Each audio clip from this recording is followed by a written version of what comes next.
Out here fixing the Redneck Benz. I had an engine light and I was driving home and I was thinking, wow, the Benz is really running good today. And then all of a sudden, of course, Murphy's Law, the engine light comes on and the engine starts missing. You can tell it's misfiring. So I looked on the internet and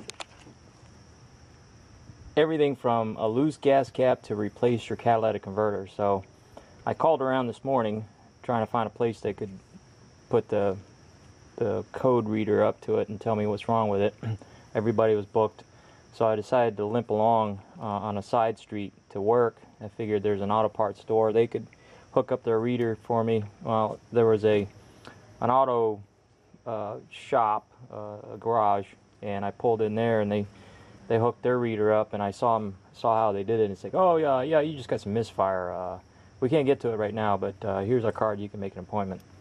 So I was kind of relieved that at least now I knew what it was. So I went to auto parts store, got me some plugs, and I got my own reader, and I'll show that later. I don't know if it's going to be in this video or not, but it told me number 1 cylinder and number 8 cylinder were misfiring. So I got online, and thank God for YouTube.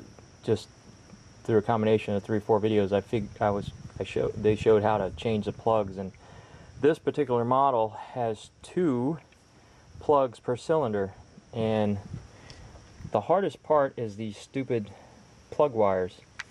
And there's not one coil. Every cylinder has its own coil block.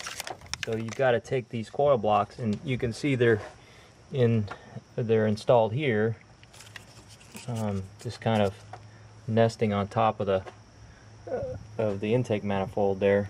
But that's kind of cool. But if you lose your coil on one cylinder, you're going to misfire.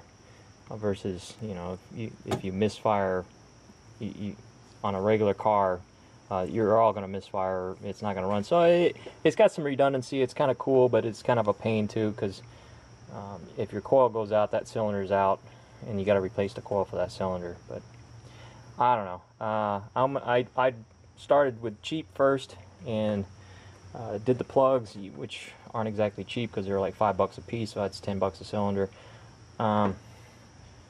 This side was particularly hard because it was in the back, and with the firewall there, it was hard to get to that last number 8 plug. And while I got them out, I might as well change all the plugs, because you couldn't just pull out the number 8 coil block plug wires and work on it. You had to remove all these to be able to get to that one to remove. So it was pretty daunting. Let me show you what the plugs look like. Let's see, I believe this is one of the number 8 plugs, and this is a number 5 plug. Let me get over to the light here. So here's a number 8 plug. Pretty nasty. I don't know if that would cause a misfire or not, because they all kind of look pretty crappy. That might be another number 8 plug there that was misfiring. Worst comes to worst, I'm going to have to buy 2 coil blocks, but at least I know how to do them. This is a number 5. This is a number 5 plug. I guess it's not as bad.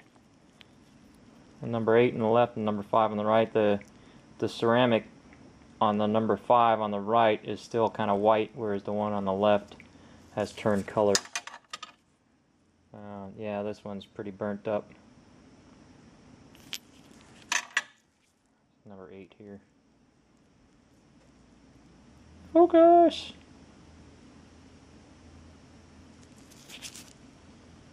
There we go.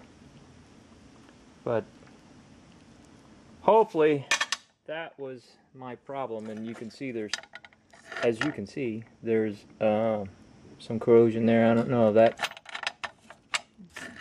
that's anything to be worried about. It was a pain to get those wires out, but this isn't really a tutorial. just kind of logging my trials and tribulations with the Redneck Benz.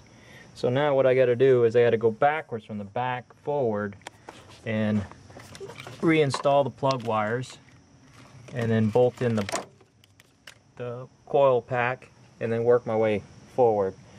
I only changed the number 1 plugs because I didn't really have time to get to the back ones, so hopefully that will make my light go away, and then maybe later this week I can get the back plugs on there. But thanks for watching. Bye. Got it back together now. See how the coil blocks all sit up there like that. They got 2 wires per cylinder. And the moment of truth, I'm gonna leave the air intake off just to start it and see if air goes away. Seeing it first time on the internet. My repair is gonna work. Come on, baby, be good to me. All right, we just traded. 3, 2, 1.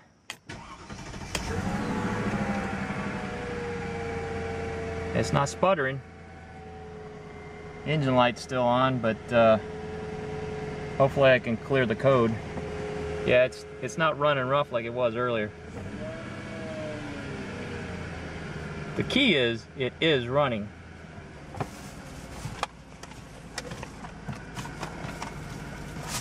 Here's that reader. I'll show you where it goes. I'm gonna have to do it with a flashlight. Anyway, here's where you hook it up at. You see underneath my dash, where the gas pedal is. See a little door there? I'll flip it down. Now you see it? That's where you plug in the reader. You plug it in.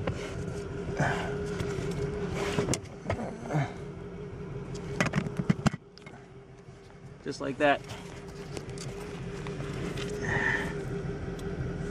Goes in there like that. And okay, and then start it. And then hit read.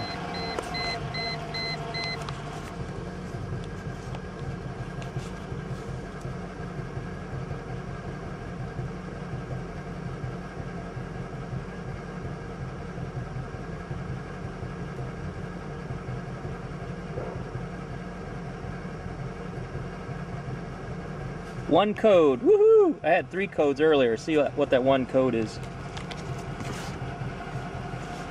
0301. It's saying that 0301 is cylinder 1 misfire. Now I know I changed the plug in it, so the only thing that's left is either the coil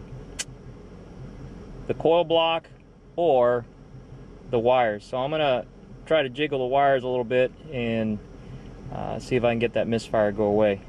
Alright, well, I cleaned out the cables, retorqued the spark plugs, and just got a clean bill of health. 0 codes. And ta-da! My engine light is gone. It's still kind of sputtering a little bit, but it's kind of idling, so hopefully it'll stay off for a while, but at least I got the light to go off. Victory!